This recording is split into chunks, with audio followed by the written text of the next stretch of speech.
mulai belajarnya. Kami di sini akan menjelaskan materi tentang perasaan dan emosi.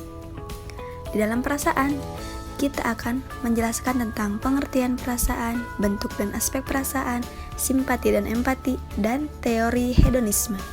Di dalam emosi, kami akan menjelaskan tentang pengertian emosi, ciri-ciri emosi, perkembangan emosi, dan macam-macam emosi. Ada juga cinta. Di sana kami akan menjelaskan tentang pengertian cinta, ciri-ciri cinta, macam-macam cinta, dan cara memelihara emosi.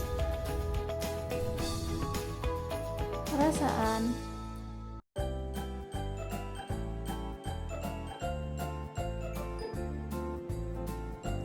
Pengertian perasaan. Perasaan atau feeling merupakan suatu suasana batin atau suasana hati yang membentuk suatu kontinum atau garis. Kontinum bergerak dari yang paling positif sampai yang paling negatif. Bentuk perasaan. Ada senang atau tidak senang, ada suka atau tidak suka, ada tegang atau lega, dan ada terangsang atau tidak terangsang. Berikut ada aspek perilaku individu.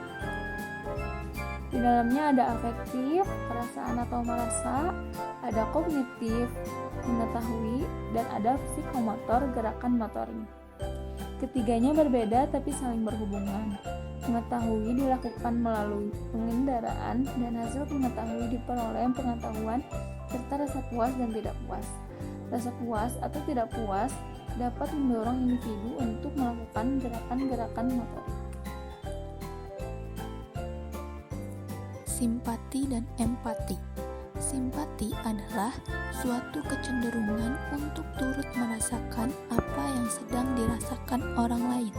Sedangkan empati adalah suatu kondisi perasaan bila seseorang berada dalam situasi orang lain. Teori hedonisme. Aliran hedonisme adalah aliran yang mengutamakan rasa senang. Menurut mereka, tujuan hidup adalah untuk mencari kesenangan. Kesenangan yang dicari adalah kesenangan sejati yang tidak diakhiri dengan penderitaan. 3 golongan perasaan. 1. Perasaan presence, yaitu keadaan yang sekarang nyata dihadapi atau aktual. Kedua, perasaan yang menjangkau maju, yaitu kejadian yang akan datang atau sebuah harapan. Ketiga, perasaan berkaitan dengan masa lampau, yaitu kejadian telah lalu. 4 tingkatan perasaan menurut Max Scheler. 1. Tingkat sensoris, yaitu berdasarkan keadaan stimulus, misalnya seperti sakit, panas, dingin. Yang kedua, kehidupan vital, yaitu tergantung seluruh jasmani, misalnya rasa segar, rasa lelah. Yang ketiga, psikis atau kejiwaan, yaitu perasaan senang, takut, susah. Yang keempat, kepribadian tergantung pada seluruh pribadi, misalnya harga diri, putus asa. Kita beralih ke emosi. Apa sih emosi itu? Emosi itu adalah perpaduan dari beberapa perasaan yang mempunyai intensitas yang relatif tinggi dan menimbulkan suatu gejolak batin. Nah, sama seperti perasaan, emosi ini juga mempunyai kontinum yang positif dan kontinum yang negatif. Nah, si kontinum ini bergerak dari yang paling positif sampai yang paling negatif. Nah, kontinum yang positif ini merupakan perasaan yang sangat senang. Sedangkan kontinum yang negatif kebalikannya, yaitu perasaan yang sangat tidak senang. Selanjutnya ada ciri-ciri emosi. Yang pertama, ada pengalaman emosional berdasarkan sifat pribadi atau bersifat pribadi. Nah, ini contohnya misalkan ada seorang anak yang ditakut-takuti dengan ular, misal.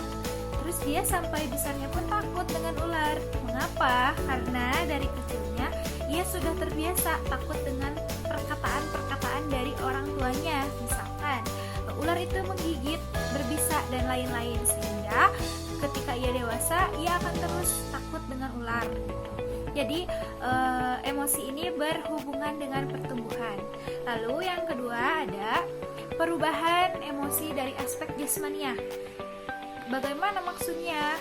Nah ini tuh jadi misalkan contohnya saat kita berjalan, napas kita biasa santai, tapi ketika kita berlari terbirit-birit, napas kita akan menjadi cepat, sehingga jantung kita pun lebih berdebar dari biasanya. Nah itu adalah contoh dari aspek jasmania. Selanjutnya ada dari emosi yang diekspresikan dalam perilaku. Nah kalau ini dalam perilaku, jadi misalkan dalam ekspresi juga. Misalkan saat kita sedang marah, ekspresi muka kita cemberut. Ketika sedang bahagia, kita tertawa, tersenyum, dan lain-lain. Jadi berhubungan dengan ekspresi wajah kita. Dan yang terakhir ada emosi sebagai motif.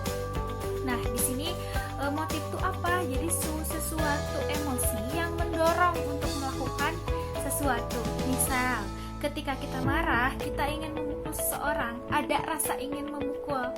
Nah itu adalah salah satu contohnya. Lalu contoh yang lain, ketika kita gembira, membagikan kebahagiaan kita, nah itu juga adalah salah satu contoh dari emosi sebagai motif. Perkembangan emosi. Nah, karena pengaruh kebudayaan, dalam perkembangan emosi terdapat pola-pola ekspresi dan pengendalian emosi.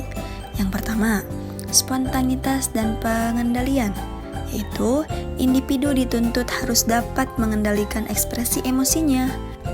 Yang kedua, pernyataan konstruktif dan penekanan, yaitu emosi yang perkembangannya ini terpaksa ditekan dan tidak dinyatakan. Yang ketiga, ekspresi langsung atau tersembunyi, yaitu emosi yang memiliki intensitas tinggi seperti benci dan permusuhan dapat dinyatakan secara langsung. Pada umumnya, emosi demikian bukan hanya ditahan atau ditekan, tapi disembunyikan. Penekanan emosi ini dapat menimbulkan gangguan entah secara fisik ataupun psikis.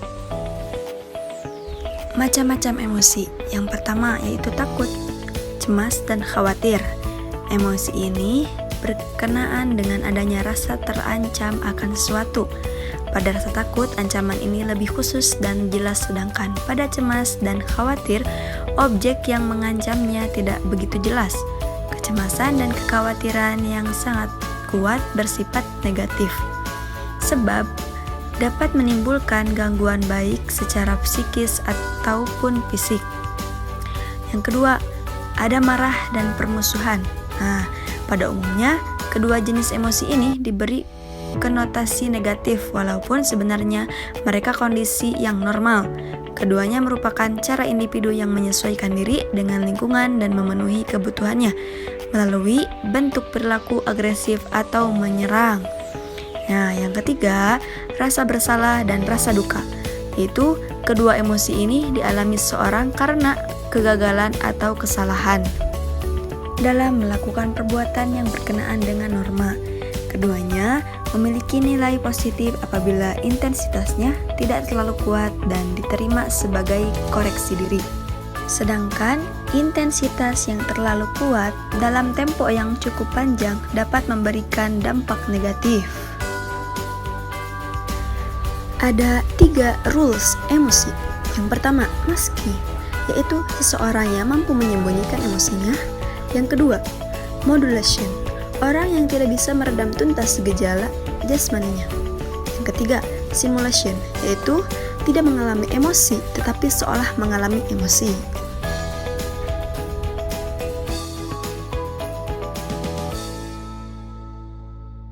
Pengertian cinta. Cinta adalah suatu emosi dari kasih sayang yang kuat dan ketertarikan pribadi. Dalam konteks filosofi cinta merupakan sifat baik yang mewarisi semua kebaikan, perasaan, dan belas kasih dan sayang. Ciri-ciri rasa cinta. Yang pertama, cinta melibatkan rasa empati. Yang kedua, orang yang mencintai sangat memperhatikan kebahagiaan. Yang ketiga, orang yang mencintai menemukan perasaan yang senang atau bahagia. Yang keempat, orang yang mencintai berusaha melakukan berbagai upaya dan turut membantu orang yang dicintai untuk mendapatkan kebahagiaan.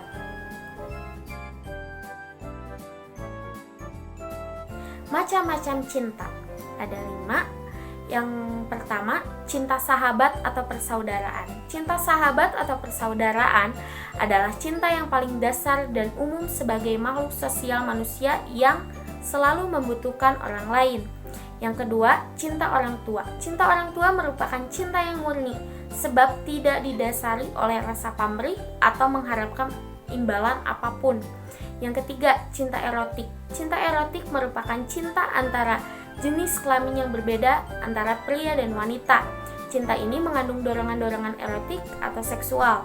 Yang keempat, cinta diri sendiri. Dan yang kelima, cinta Tuhan.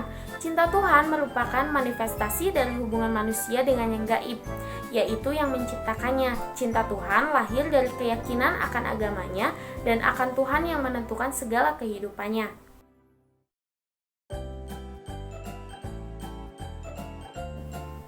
Memelihara emosi secara konstruktif. Beberapa cara memelihara emosi yaitu: yang pertama, bangkitkan rasa humor.